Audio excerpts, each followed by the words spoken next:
É, bom, vou começar com uns minutinhos aí de atraso, mas a ideia aqui é uma apresentação assim um pouco mais tranquila, um pouco mais nível básico. O pessoal até perguntou para mim, né, por que que tá azul ali essa talk lá na grade, né?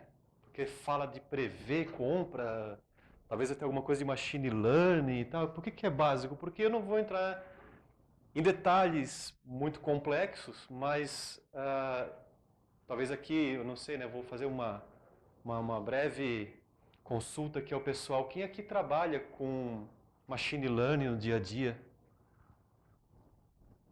Né? Quem nunca nem viu um algoritmo de machine learning ou não sabe, ou não... Quem está aqui que nunca escreveu um SQL? Tá, beleza. E quem está aqui porque não tinha outra opção de palestra para assistir? Tá bom, ok. Tá? Então, assim, talvez para vocês vai ser algo muito superficial e simplório, mas é apenas para dar uma outra visão de algo que foi feito, não o jeito certo de fazer. Foi uma forma que eu fiz, tá? Então, eu misturei um pouco as coisas ali e vou passar um pouco nessa experiência que eu tive, para talvez mostrar que às vezes você pode ter dois pontos de vista sobre algo, né? Então, o título da minha palestra eu botei como usando o Postgres para prever a compra de clientes, tá? É, por mim, Dixon Guedes. E, bom, dando um pouco de contexto aqui, né? Basicamente, qual que era o problema? Tá? Ah, a Instacart ela é uma empresa, segundo a grande Wikipédia, né? Que ela presta serviços de entrega de produtos em um dia, né? Então você vai lá no aplicativo, escolhe, eu quero banana, arroz, feijão aqui, traz aqui para mim. E ela te entrega em um dia. Ela tem um histórico muito grande de dados e essa base de dados de informação, né, com mais de 3 milhões de compras, ela foi disponibilizada gratuitamente. Claro que isso foi devidamente anonimizado. Né?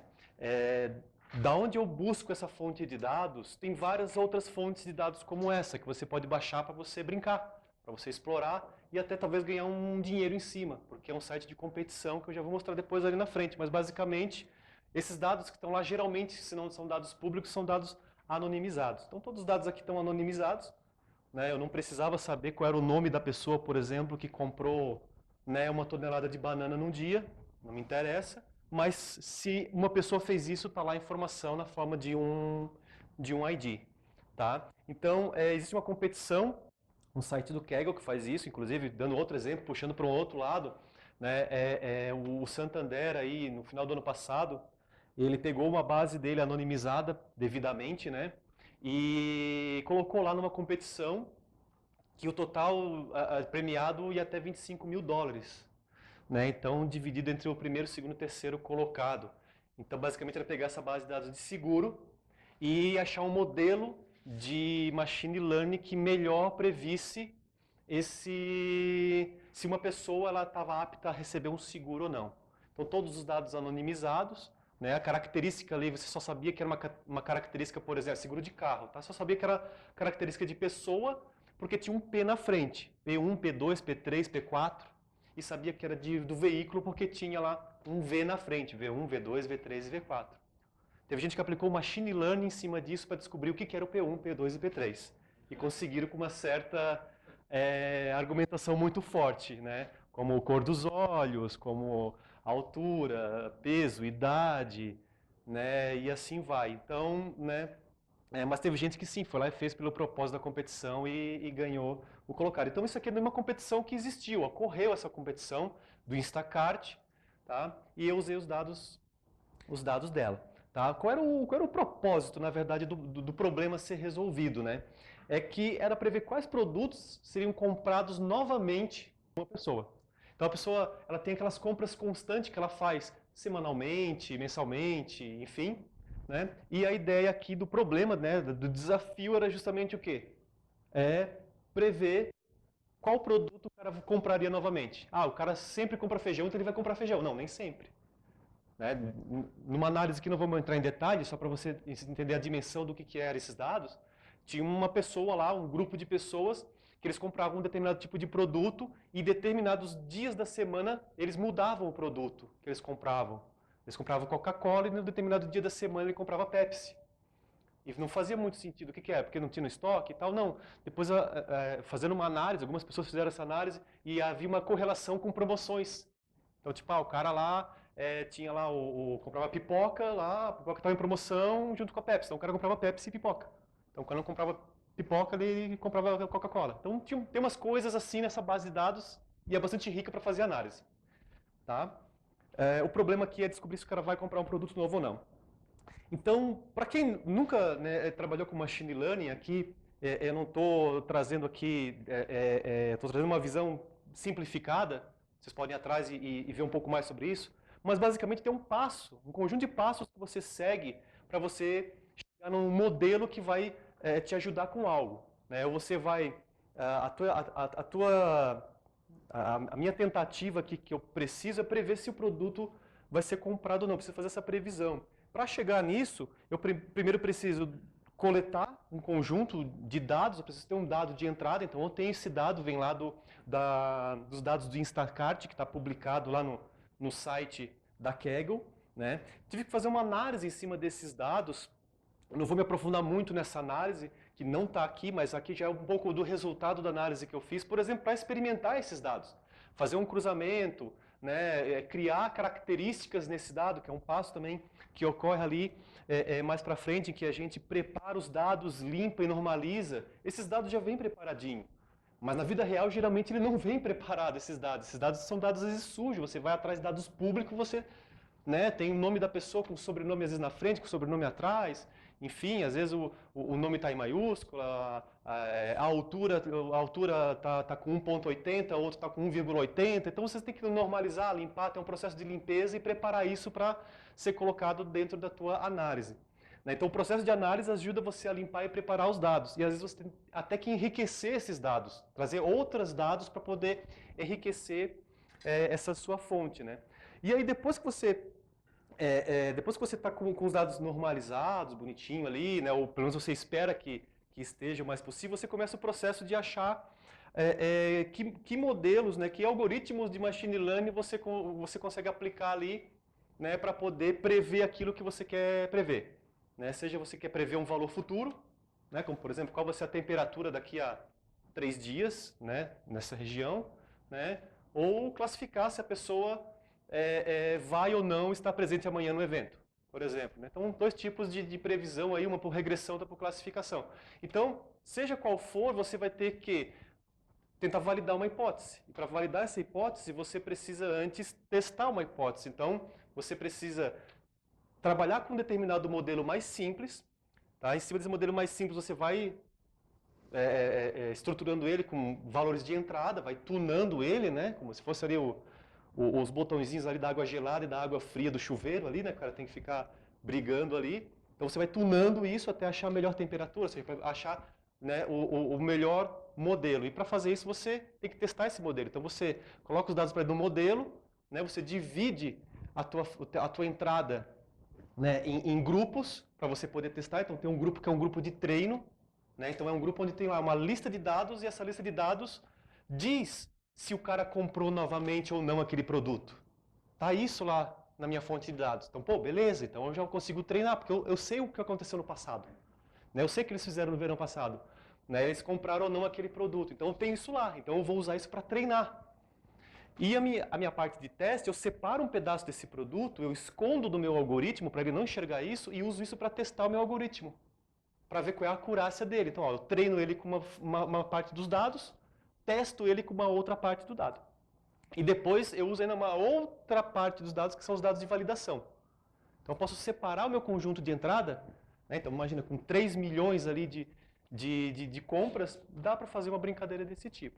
Então essa etapa aqui em que eu estou olhando se meu modelo é bom, e eu testo o quê? Eu uso a acurácia dele, eu tento verificar o quão assertivo ele é, baseado nos dados que eu tenho.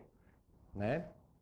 Que eu uso ali para treinar no caso. E aí, com esse modelo, com essa acurácia, quando eu estiver satisfeito, de repente meu modelo precisa ali de 95% mínimo de precisão, por exemplo.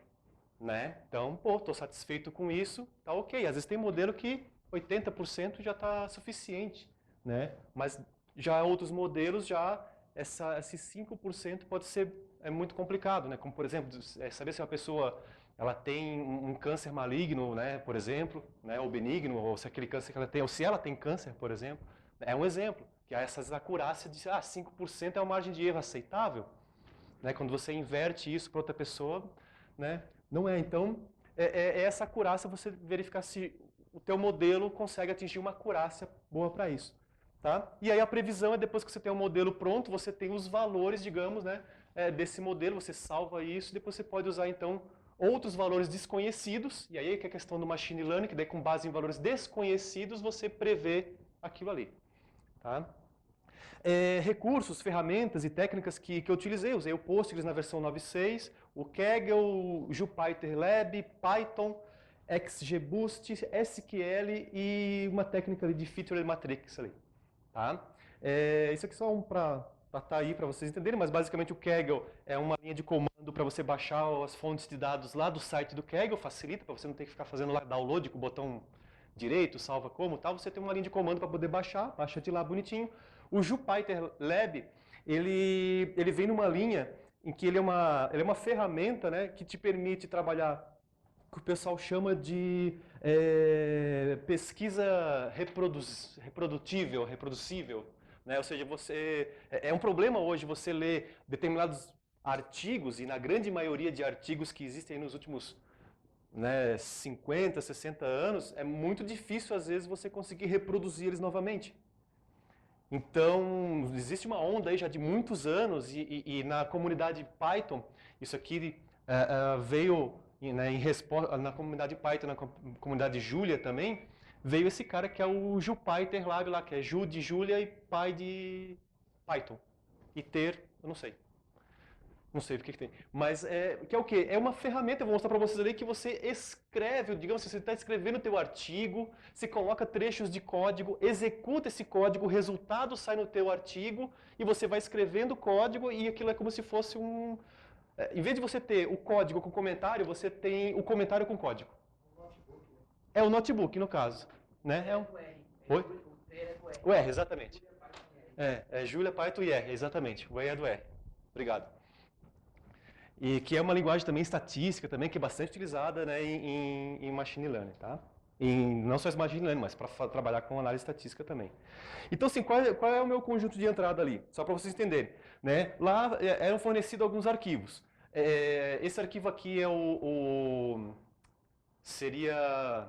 Como é que se chama? Os corredores, exatamente, corredores. Né? Aí tem os departamentos ali, os produtos, né? As compras, né, dos produtos que foram feitas anteriormente, né, aqui está todo o histórico da compra. Tá? Aqui é os dados para eu usar para treino, então eles já separaram aqui, então ó, esses são os seus dados para você treinar o teu modelo, e aqui é um exemplo só de como deveria ser a submissão para eles poderem validar. Né? Porque daí quando eu submeto, eles usam um conjunto de entrada que eu não conheço, e aí meu modelo é testado realmente, porque é com dados que eu não conheço. Aí é onde você leva lá o tapa na cara lá no teu modelo. E isso aqui é de linhas e colunas, né? Então, são 32.000.4 linhas por 4 colunas que tem nesse arquivo aqui e assim por diante.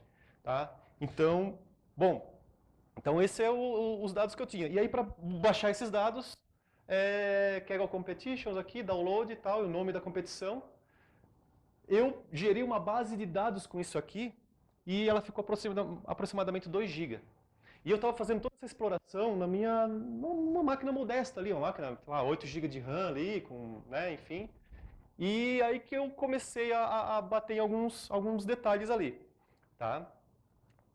Qual é o padrão, assim, dentro, né, desse universo onde o pessoal trabalha usando um notebook para escrever lá o seu modelo, explicar por que ele está fazendo aquilo, escrevendo o código e trabalhando o modelo, enfim, qual é o processo? Vem alguma coisa de fora, né, um dado, bota aí, por exemplo, um CSV, mas pode ser qualquer tipo de entrada que eu consiga, de alguma forma, né, estruturar, né?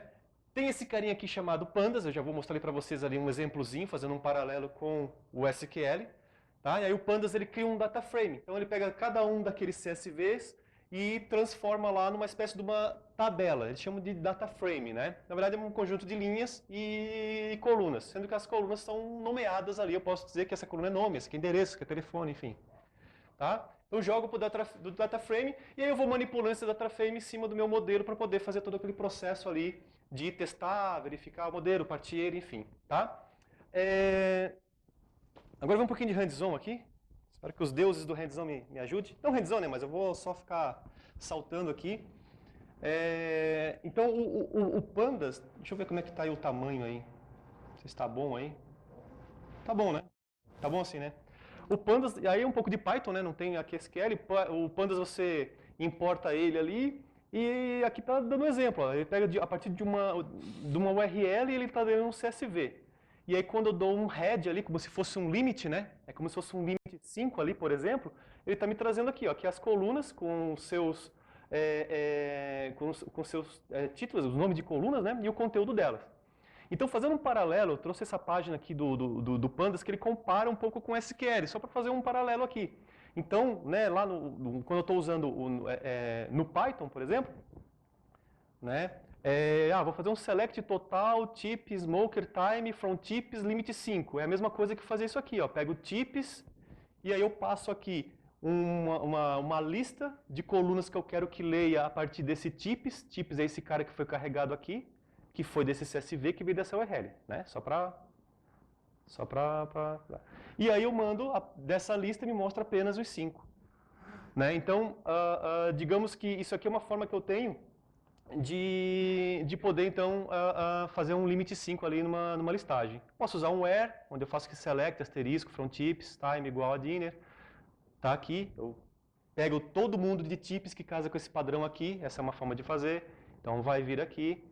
Né? E assim vai, posso fazer um count aqui, né, um values count, ok? E um conjunto de coisas. Onde que eu comecei a ter problema? Eu comecei a ter problema quando eu vim para essa parte aqui, ó. Join. Porque eu precisava trabalhar com um data frame de forma que eu fizesse um join entre eles. E aqui eu faço um merge. E para o pessoal que trabalha lá, né, deve, né, concordar comigo que às vezes, dependendo do tamanho do data frame que você tem, ele não cabe no teu 8 GB de memória. Né? Aí eu assim, cara, mas eu tenho uma base nessa mesma máquina aqui de dados, eu tenho uma base aqui que só ela tem 15 GB. E eu consigo fazer consulta e tal, poxa. E eu comecei a fazer com o data frame. Aí eu pensei, cara, eu vou tentar usar SQL para fazer isso. E aí você pode ver aqui, vou dar um exemplo aqui, ó, como é que é o join, né? O join é assim, ó, você faz pd.merge e passa 2 data frames e qual é a chave. Ah, dá para fazer left, né? Dá para dizer qual é o índice, enfim. E aqui você tem até o full outer join e tudo. Mas eu comecei a esbarrar nisso. Esse começou a ser o meu problema, tá? Então assim, poxa, o que eu vou fazer então? Eu acabei, né, utilizando o SQL no lugar do Pandas. Tá? O SQL no lugar do Pandas. E aí do SQL eu gerei meu data frame. Porque eu não estava conseguindo gerar o meu data frame final que eu queria. Esse era o meu problema. Tá? E aí vamos um pouco pro notebook. Eu queria voltar só um pouco ali, só para abrir um parênteses, tá? Depois vocês anotem aqui, eu vou deixar o slide publicado, mas esse scikit-learn.org é bem legal para quem está aprendendo, quem quer aprender a machine learning, tá? E é tão legal que ele até te diz aqui, ó, tipo, você vai fazer quero um algoritmo aqui para alguma coisa, beleza, começa, ok. Você tem mais de 50 exemplos para poder trabalhar? Não tenho. Cara, então pegue mais dados. Não, já tenho mais, tá? Você quer prever uma categoria? Né? Por exemplo, né? Amanhã vai dar sol, vai dar chuva, né? Você quer prever uma categoria? Não. Tá, você quer prever uma quantidade? Né? Sim. Poxa, então você tem mais de 10 mil exemplos? Não tenho. Ah, então você vai usar esse algoritmo aqui. Aí você clica aqui e vai para lá. Beleza? Então, para vocês brincarem em casa ali. Mas vamos pro notebook. Notebook é isso aqui, gente. Tá? Esse aqui foi feito lá pro Nano Degree de engenheiro de machine learning lá da Udacity, tá? Eu não vou, claro, não vou ler tudo isso aqui, mas basicamente aqui é o notebook. Eu falo do problema, explico, tem link, tudo certinho, falo do conjunto de dados, né, dou descrição da solução, meu modelo de referência. Como já era uma competição que já tinha acontecido, eu fui lá e olhei os 50 primeiros colocados e peguei o score deles lá. Bom, meu benchmark é esse. Eu tenho que pelo menos chegar muito perto desses caras, né? Então tá aqui meu modelo, né? E aí tem a preparação do ambiente. Na preparação do ambiente, tá aqui, né? O que eu utilizei, né? O Postgres, Pandas, PsychoPG, que é para fazer o Python conectar no Postgres, então usei o PsychoPG, né? Este cara, IPython SQL, é que permite eu escrever SQL dentro do notebook e o resultado dele vai para dentro do meu Pandas, digamos assim. Então, ao invés de eu fazer lá o read CSV, lendo um CSV, eu faço uma consulta SQL que traz para mim os dados que eu quero.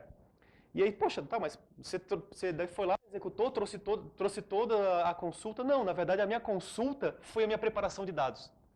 Então eu usei a consulta SQL para preparar os dados como eu queria. E como é que eu preparei os dados? Bom, olhando características que não existiam na fonte original. Né? Então eu fiz a coleta, tá aqui, tem vários checkpoints justamente para poder ir acelerando o processo, mas esse era o meu problema. Bom, eu tinha o ID do usuário, eu tinha o ID do produto, eu conseguia calcular o total de compras para o usuário, eu conseguia calcular o total de produtos, o número de vezes que o produto foi comprado pelo usuário, né? O total de produtos que foram comprados no mesmo departamento, né? E assim vai, eu tenho uma série de características que não existiam no meu modelo inicial, mas através do SQL eu fui construindo essas características. Por exemplo, me veio na cabeça, né? Poxa, será que tem um dia da semana que é mais comum de compra? Eu não sei.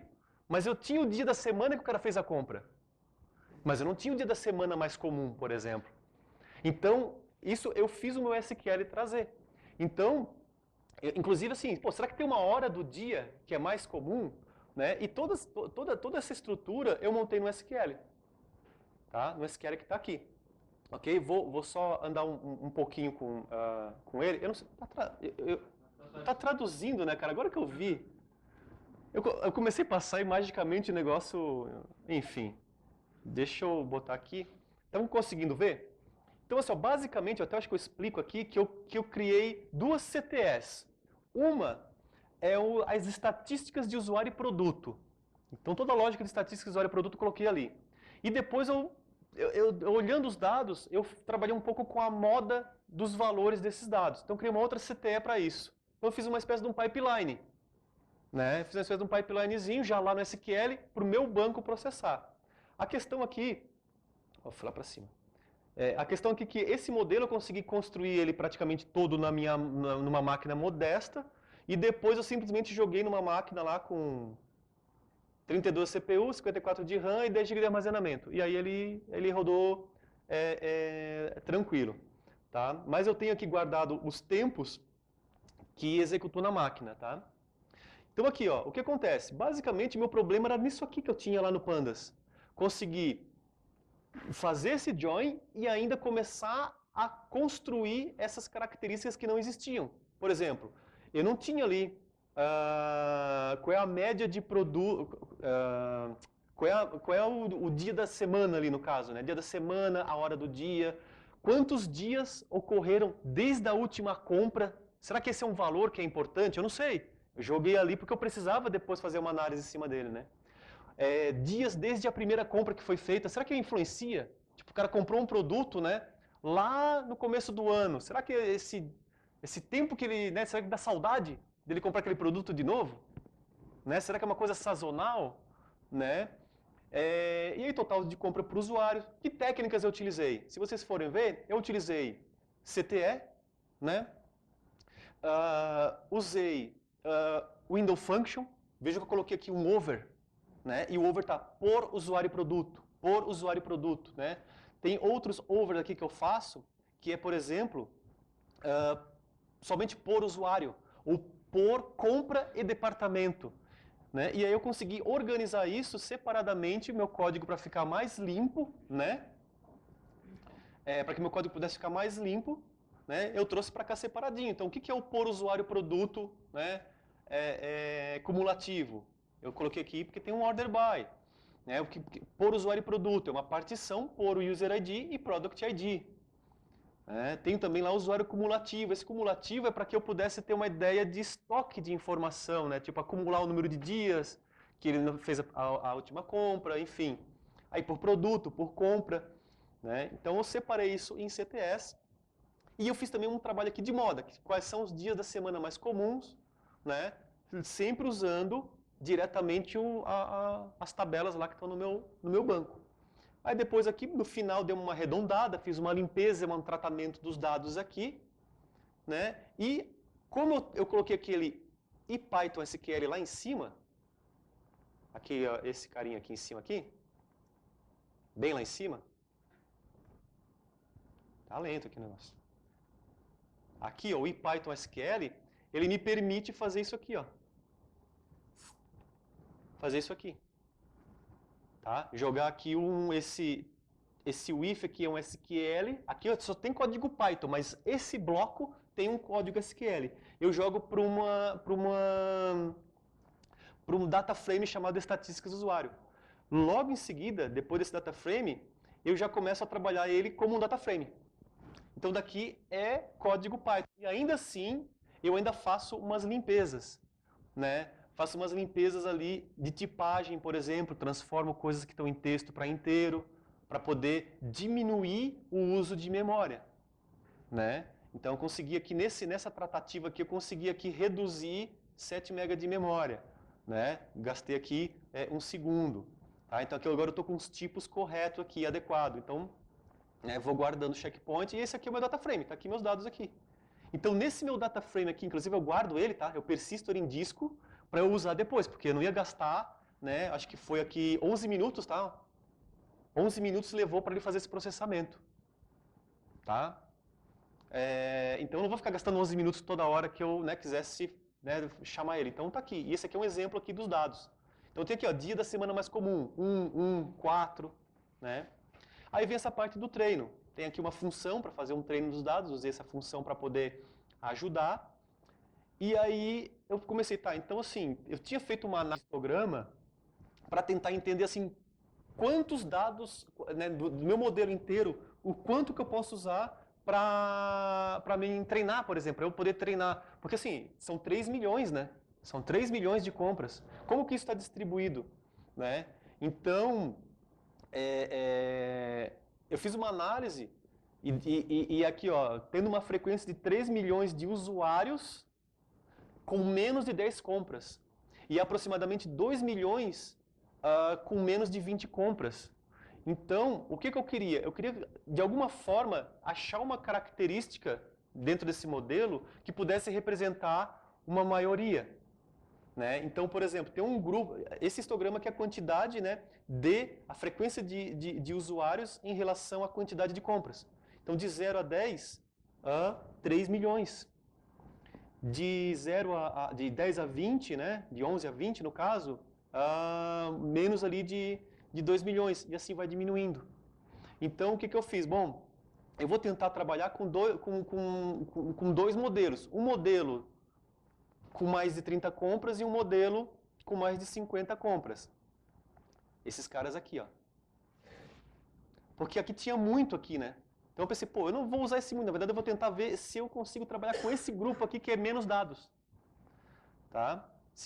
E aí é onde a brincadeira entra, porque daí eu pego o meu modelo, limpo, né? Eu vou limpando ele, aí aqui entra um pouco de Python, onde eu pego aqui, né, separo em 2 data frames, ou com mais de 30 compras e com mais de 50, tá? E esse meu modelo, eu exercito ele de forma que eu consiga treinar meus dados e ter aqui, né, um modelo pronto em cima desses dados. Então aqui eu já tenho meu treino pronto. Aqui eu usei o scikit-learn. Fiz um modelo lá, esse treina dados é essa função aqui. Eu criei ela separada apenas para poder ajudar.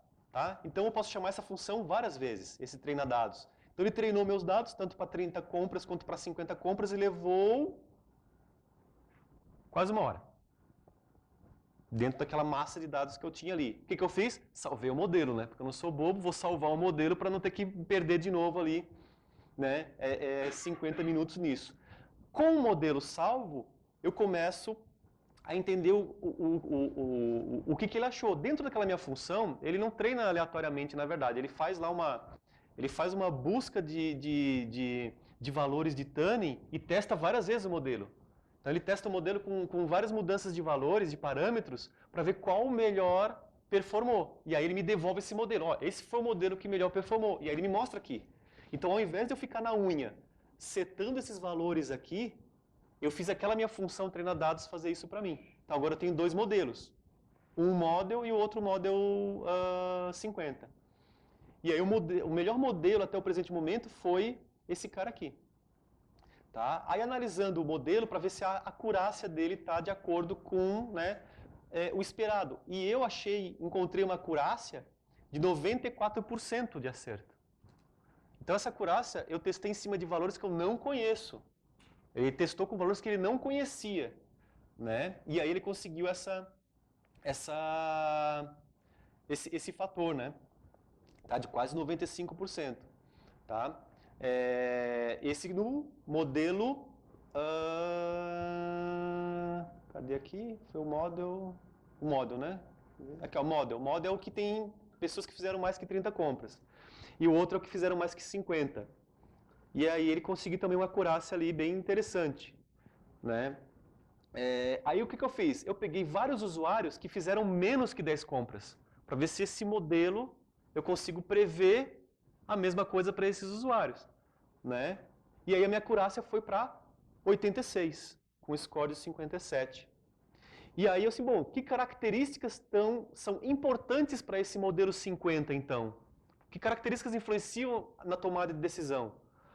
Né? Eu tenho lá uma característica que foi criada, que é a proporção de recompra. Né? Aqui vem um pouco de questão lá que o pessoal tem de frequência, recência e valor, né? Que tem um pouco da questão de produtos e tal. Daria para trazer algo aqui, mas o departamento influencia bastante no modelo. Né? E aí tem dias desde a última compra, enfim, aqui é o quanto que, esse modelo foi influenciado por essas características. Tá? A importância no caso, né? Então a proporção de recompra de um produto, ela é uma característica bem significativa. Tipo, das pessoas que costumam recomprar determinados produtos que foram previstos para serem recomprados, são pessoas que recompram bastante. Né? Faz um pouco de sentido, porque claro, né, se a pessoa está recomprando um produto, né, é óbvio então que isso tem sentido, então começa a fazer sentido no modelo. E aqui a gente faz uma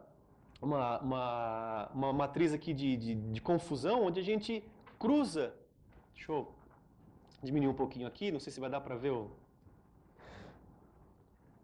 dá para ver ali? Oxe, onde a gente cruza uma característica, com a outra. Quanto mais azul, digamos que o nosso coeficiente aqui de correlação, nessa matriz de correlação aqui, ele é bastante alto, né? Claro, o ID usuário ele é 100% bate com o ID usuário, né? Isso é meio fato, né? Mas tem uma questão aqui, ó, o dia da semana, claro, também tem uma relação com, né, o dia da semana mais comum. Então isso aqui você começa a ver relação de características, né, com outra, né, como por exemplo, né, claro, o total de produtos do departamento tem alguma influência no ID do departamento. Isso né, faz um pouco de sentido. Então isso aqui é para você ter uma visão de como que o teu modelo está construindo uma correlação entre as variáveis, né? Então aqui dessa questão de correlação, né? E aí aqui tem algumas previsões aqui, tá? Onde aqui eu crio função para poder reutilizar ela, né? Desse notebook eu posso gerar o código Python, né? Então por isso que está assim já formatado em código Python, porque daqui eu posso gerar o código Python e é um programa que pode ser utilizado, tá? Então aqui eu já tenho o prever produtos, que daí é o meu cara que prevê o produto. Então, né, eu tenho aqui uma previsão aqui, uso lá o modelo 50, né, jogo um usuário aleatório ali, o usuário 18, né, nesse caso ele não previu nada, tá? Não teve nenhum produto. Ah, não, na verdade teve sim. Na verdade eu só retornei o valor, né? E aí eu fui atrás desse PRODs, né? Ele retornou 2 PRODs, na verdade, o 674 e esse cara aqui. Aí eu fui na minha lista de produtos e vi que ele pegou aqui o limão italiano, a água mineral gaseificada com sabor de limão italiano. É o produto que ele recompraria, tá? E aí o que eu fiz? Bom, então eu gerei uma lista de vários usuários aleatórios e fiz a previsão deles. E aqui está a previsão que gerou. Tá? Então, na verdade, assim, parte foi feita em Python, né? Parte foi feita usando o SQL. Eu poderia ter feito usando usando Pandas, né? Totalmente usando Pandas, com join, tudo certinho, mas eu comecei a bater num problema de memória da máquina. E a pergunta inicial foi assim, se eu tenho uma base de dados até um pouco mais complexa que essa, nessa mesma máquina que eu estou testando, e ela tem uns 15 GB, por que não utilizar uma base de dados local para isso? Né? Então foi o que eu fiz, eu usei uma base de dados local, porque a minha proficiência no SQL me permitiu também fazer isso, né? Eu consegui enxergar melhor o que eu queria usando o SQL, e depois, usando o Python em cima do meu data frame, né, eu gerei esse modelo. É um modelo simples, tem muita coisa que pode melhorar aqui. Foi para um curso lá que eu fiz lá em 2017, que eu acabei entregando em 2018, né? Mas que comprova que é possível você mesclar as duas coisas. Então eu tenho um notebook que me documentou o processo que eu fiz, eu tenho o SQL que me traz um nível de uma linguagem que ela até eu particularmente eu prefiro escrever aquilo em SQL do que escrever usando aqui o merge, né? Fica um pouco mais claro para mim. Né? Talvez o pessoal que trabalha mais no dia a dia assim, também possa relatar um pouco a experiência deles também em termos de, né, se há às vezes essa decisão por fazer algo num formato e depois puxar para outro, mas aqui entenda o seguinte, mesmo sendo Python, a pessoa precisa ter um pouco da lógica do SQL, né? Porque aqui, ó, left on, tá, o que é o left? Então eu tenho que entender o que é o left join. Então, se ele entende o que é o left join, o que impede ele de fazer o left join? Bom, impede se ele não tem isso no banco de dados. Ok, mas eu tinha um banco de dados. E outra coisa também, esse Pandas, existe uma biblioteca no Python, que é a Desk, Desk se não me engano, né? Desk, né? É essa biblioteca aqui. Que aí a história muda um pouco. Basicamente, o que o pessoal faz? O pessoal faz lá o import pandas e começa as PD e começa a usar o PD lá como o pandas. É o cara que faz o maquinário todo para conversar com o pandas e internamente o pandas ele usa uma estrutura de dados de array muito eficiente. Ele usa o NumPy por debaixo dos panos e o NumPy é uma estrutura de dados bem eficiente porque ele trabalha praticamente em C lá. Então ele faz copy de dados de memória, enfim, então isso traz bastante eficiência. O que o Dask faz? O Dask, você troca o Pandas pelo Dask e automaticamente, né, você consegue rodar isso em cluster. Então você consegue pegar, né, você conseguiria pegar os teus data frames, ele pega o teu data frame e ele quebra o teu data frame em pedaços e espalha pelo teu cluster. Então você consegue ter paralelismo, consegue fazer um map reduce ali, mas você praticamente não muda nada no Pandas. Dependendo se você usar o básico do básico, não muda praticamente nada. É só trocar mesmo o nomezinho. Quando você já vai para coisas mais, aí às vezes tem alguns detalhes de implementação que você tem que saber. Tá? Mas qual era o meu problema? Eu não tinha um cluster para rodar. Eu não tinha. Eu ia fazer o quê? Um cluster na minha própria máquina, com 4 processadorzinhos ali? Eu não tinha esse cluster. Se eu tivesse esse cluster, né, eu poderia fazer isso. Talvez. Poderia usar essa técnica. E aí sim eu conseguiria até, quem sabe, trabalhar dessa forma. Então, a grande questão aqui, pose para a foto. A grande questão aqui é que é possível você abordar várias técnicas, né? É possível você abordar várias técnicas de, de, de, de, de de análise de dados em que você usa as ferramentas que você tem. Eu tinha o SQL, eu tinha o banco, né? E eu sabia que eu queria chegar num preparo dos dados mais eficiente para mim. Então esse preparo dos dados que eu fiz de forma mais eficiente para mim foi usando SQL. Criei aquele conjunto de características, eu poderia ter criado muito mais ali. Poderia talvez até ter enriquecido de alguma forma, pegando, por exemplo, uma outra lista de dados que não é da Instacart, mas é que fala sobre a compra de produtos mesmo, né, no mundo lá. Então tem uns dados que você consegue pegar e, bom, vou pegar ali esse produto. Qual é a probabilidade de uma pessoa comprar esse produto? E começar a cruzar isso de alguma forma. Então, basicamente, né, se eu fosse voltar aqui para o que a gente fez, a coleta foi feita a partir do Instacart lá, dos dados, né? A análise usei SQL, preparo, limpeza e normalização usei SQL, tá? Esse modelo já veio bem limpo, mas já teve casos, né, que foi muito mais interessante usar o SQL também por conta de outras questões. Uso de expressão regular, CTE, recursividade. Quando, por exemplo, eu tive que... teve um modelo que eu brinquei assim, que usava um pouco da questão da hierarquia familiar. Então eu tive que montar essa hierarquia no SQL usando recursividade. Então isso foi bem interessante. Já o teste, treino e validação, eu usei Python. Porque eu também podia usar, né? Embora que no Postgres existe uma biblioteca que é da Apache, Apache Madlib, M-A-D-lib.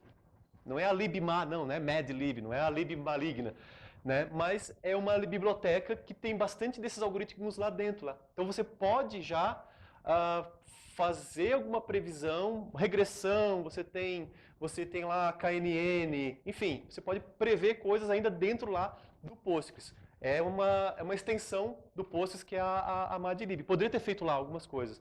Até tem uma outra talk minha que eu dei na DBA Brasil que está publicada lá no meu SlideShare, que é um exemplo usando a Madlib. Tá? E o modelo Acurácia e a previsão está ali tudo documentado usando o notebook. Então, se alguém aqui olhou e não gostou do que eu fiz, ótimo. Pegue meu notebook e replica ele. Refaz o trabalho, enriquece esse meu trabalho e republica ele para ver onde que poderia ser melhorado. Ou mostrar onde que são os pontos ruins. Tá? Então, a ideia era essa, era passar por esses itens todos, né, que você só para dar uma visão para quem nunca viu, pelo menos ter algum caminho assim de poder seguir e para mostrar que você não precisa resolver tudo com uma coisa só, você pode diversificar. Então é legal você entender de outras coisas também. Outro exemplo também, você falou ali do R, né? Já tem casos do pessoal que às vezes usa o R, por exemplo, para algumas coisas de gráfico que ainda não tem no Python, por exemplo. Né? As bibliotecas gráficas do Python ali são muito boas, mas tem coisas bem legais na linguagem R que tem gente que deixa para fazer daí o gráfico lá no R, por exemplo. Tá? Então, diversificar um pouco. Questões? Alguém tem alguma dúvida, alguma pergunta? Só para compartilhar, né? Por favor, por favor. É que daí sai gravado, fica legal. Na realidade, assim, só para compartilhar a informação, né, que você falou que usa SQL, no nosso caso, a gente tem um armazém em Oracle, a gente tem um data lake em Postgres, e aí depois, como já tem o data lake, então você monta o data frame e já a gente tem um cara de banco específico para isso. Uhum. A gente não depende, eu tenho que aprender, por exemplo, SQL para montar o data frame. Uhum. Então eu sei da necessidade, tem um engenheiro de dados, ele monta. Na verdade, eu nem conheço a parte de data frame, ó, eu mexo mais com o TensorFlow, né? Só com os modelos. Então, assim, hoje a gente está maduro o suficiente para ter essa estrutura, mas eu acho que, assim, para aprendizado, tudo é válido.